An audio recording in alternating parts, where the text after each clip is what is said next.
Ian, 1-0 away in Livingston today. What's your thoughts on that one? Hard fought victory. It just basically sums up the way this team's been for the first half of the season. It's absolutely tremendous. Dug in, done the job, and I can't be more proud of them. Difficult day for you today, obviously. Craig, your sidekick, unwell, can't make it. What's going through your head pre-match, knowing that it's the Iain Ferrie show today?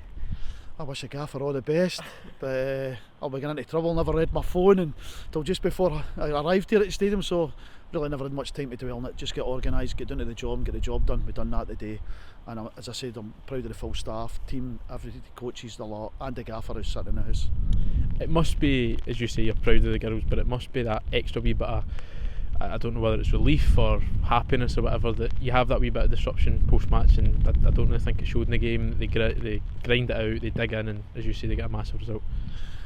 I think, as I said, myself and Craig have worked a long time together, so I think it's seamless in terms of that.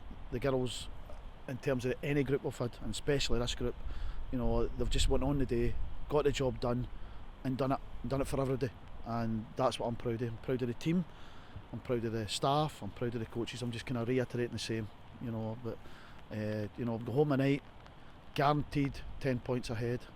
That'll do me. You mentioned that, obviously, regardless of what happens elsewhere, we have a lead at the top of the table. How do you reflect on the first part of the season? We've now got a natural break to our next league game. I think it's the 14th of January. Scottish Cup comes first, but we've got a natural break. It's time to reflect. How do you reflect on the opening part of the season? They've been awesome, but they need to kick on, and there's more work to be done. They know they need to get better in certain areas of the park. You look at today, you could probably argue they should have scored more than what they did. But that's a challenge. There's always a challenge here. We create the challenge, and they need to kick on next season, next half of the season, should I say. How pleasing is it that you mentioned it maybe wasn't the full flowing Queen's Park that we've seen at times? There's areas to improve, but you still get the victory. Do you dwell on that too much, or do you just put it down to one of those days but you get 3 points? I do doggies in the dugout. That's what I do, James. Have you seen that today? No, it's seriously, I know we made a couple of kind of weird changes to the shape in the second half to tidy it up, and you say that's down to personnel that are not available today, personnel that are injured, but we got the job done, and that's been synonymous of this group. They're very good at getting the job done. They work for each other so hard, and they're getting the just reserves for it. That's why they're sitting where they are. They've worked really hard to get there. It doesn't come easy.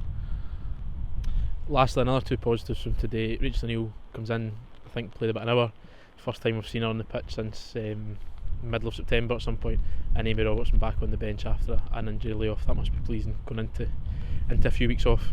Yeah, and it's good to get them back in at this time, because you see a couple of weeks off, they'll have a programme, they'll go away and work on it, and hopefully they'll be ready to start back in the second half of the season at the beginning of January, and that's only positive for the group as well. That provides more challenges to others in certain areas of the park to keep going, and the group then keeps challenging itself to be better.